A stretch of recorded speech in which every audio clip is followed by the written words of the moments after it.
Dr. Deen TV.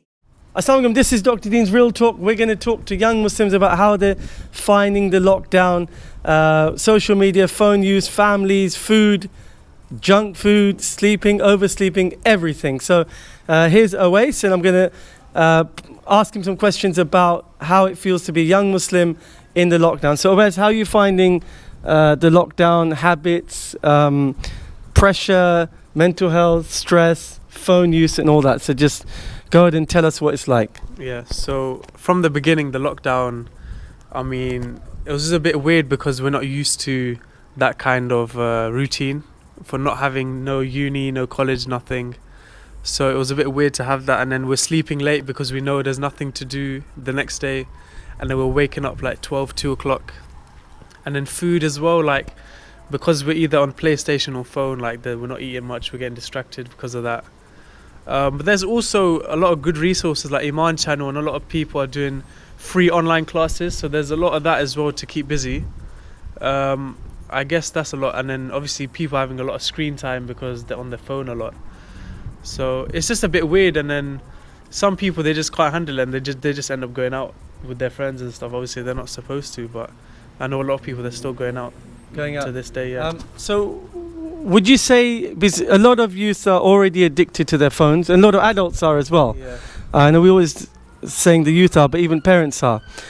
Would you say the use is much more, many more hours of use on gadgets, or just a little bit more than usual?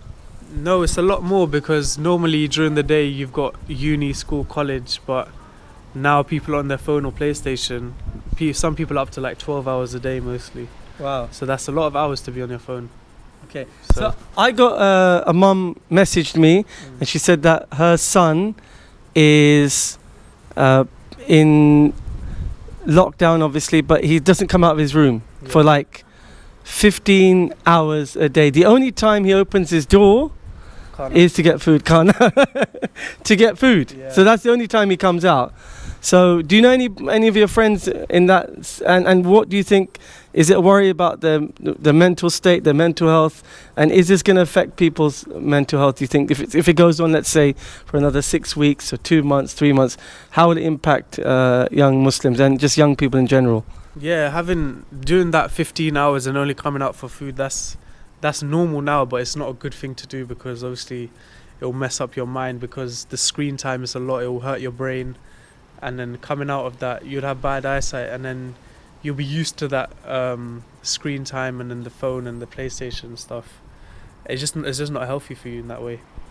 Right. And in terms of like keeping up with, like you said, watching stuff like Deen related programs and things like that, but what about the other stuff that on Snapchat? TikTok's big now. Yeah, TikTok's massive. Like a billion, they've got 1 billion downloads, TikTok. And I don't know if parents know what TikTok is. No. They probably think it's Tic Tac the sweet. TikTok is massive with Snap and Insta and all of that. But if you're going through that, I always ask young people, and I've asked your brothers, don't you get bored of being in all the time? Don't you get tired of just... Is it just that entertaining? It's just, there's always something to do on there. Like even just watching, I don't have TikTok, but I know a lot of people that have TikTok. You just keep scrolling.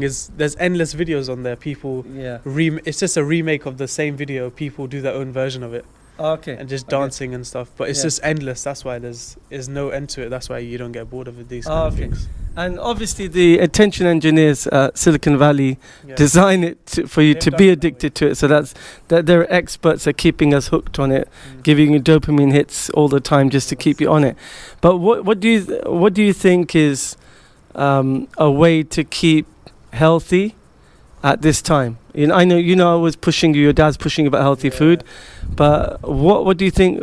So we're blessed to have a garden. Yeah. And I'm always thinking about people who don't have a garden or don't have a bigger space. Yeah. What they're supposed to do? Like you said, they're going out with their friends. Yeah.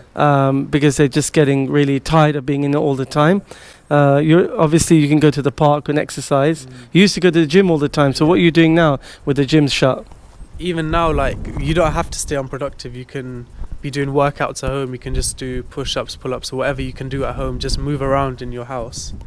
That's just getting some exercise in. It's just not good to stay on the bed or just stay on the sofa just being lazy. That's just not a very productive way to do things, to be honest. So Yeah. even if you can go to the park for an hour or something, it's not ideal, but being in your house is the best. Even in your room, you can just do some exercise in your room. That's fine as well. Right. And in terms of maintaining your education, how's that going? Are the unis giving you work online, or is it as the amount of data information you're getting from the unis in terms of your course, the syllabus, lectures? Are you getting that information, or do you think everyone is sort of slowed down? No, with the uni and stuff, so they've just stopped everything. So they've just said exams are cancelled. With my uni, they've said you're just automatically into the next year without no exams. They're not really taking the other ones into account. They just say you're automatically in. So and the resources, they're just from the previous year, so you can't really look at what's coming next year. So with the uni, it's a dead end. But you can do your own research with, you can have a look, if you know, like, older students, you can talk to them and stuff, and then you can get to know what's going to happen. But mostly people are not doing that because they're stuck in a routine now of just playing PlayStation or just being on their phone. So just on the course and education side, there are a lot of courses now with Yale, Harvard. A lot of the big names are giving like free courses, like well-being courses, like happiness courses, and lots of subjects, IT courses that you can do for free. Because I always say the future is in IT. If you can get into IT related to your field, whatever it is, you can do that now. So that's that. And then you mentioned PlayStation. So how much gaming is going on? I'm seeing a lot of that with PlayStation and GTA and Modern Warfare and all of that. So what's the another thing to do with that is, though, a lot of youth I've experienced is they, whether they're Muslim or not Muslim, they love the dark. I love the sunshine. It's you get the vitamins, you get the happiness that sunlight gives you. It's just a natural feeling. But the youth, they draw their curtains in their room. It's really weird. Even when I'm lecturing, I have a class, and they say, "Sir, can you draw the curtains?" And I'm like, "It's a sunny day in England. Come on, for God's sake." So what do you think of that? But I think with the PlayStation stuff, people they just have anything to do. They're just on the PlayStation. But with the dark room, it's because when you're watching a screen like that, they don't like the reflection. It's like when you have a projector and there's light shining in, you just have to have a dark room.